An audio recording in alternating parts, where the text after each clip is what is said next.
شروع کرتا ہوں اللہ کے نام سے جو بڑا مہربان اور نہایت رحم کرنے والا ہے۔ سیدنا عبداللہ بن عمرو بن عاص رضی اللہ تعالیٰ عنہ سے مروی ہے، وہ کہتے ہیں رسول اللہ صلی اللہ علیہ وآلہ وسلم ہمارے پاس تشریف لائے جبکہ آپ صلی اللہ علیہ وآلہ وسلم کے ہاتھ مبارک میں 2 کتابیں تھیں۔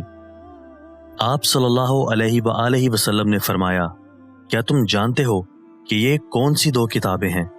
ہم نے کہا جی نہیں اے اللہ کے رسول، اللہ یہ کہ آپ ہمیں بتا دیں۔ آپ صلی اللہ علیہ وآلہ وسلم نے دائیں ہاتھ والی کتاب کے بارے میں فرمایا، یہ کتاب رب العالمین کی طرف سے ہے، اس میں اہل جنت اور ان کے آباء اور قبائل کے نام ہیں، اور اخیر پر ان کی میزان جوڑ دی گئی، نہ ان میں بیشی ہو سکتی ہے نہ کمی۔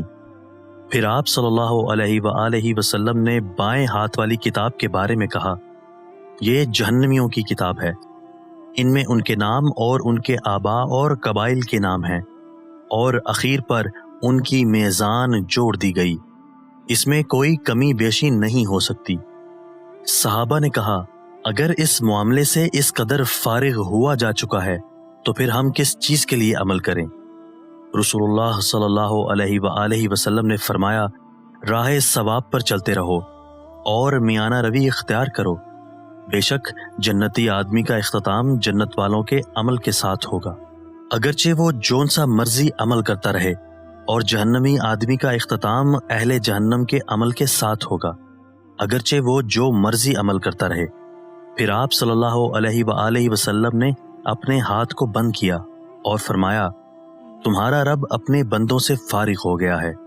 پھر آپ صلی اللہ علیہ وآلہ وسلم نے دائیں ہاتھ سے اس کتاب کو پھینکا اور فرمایا، ایک فریق جنت میں جائے گا۔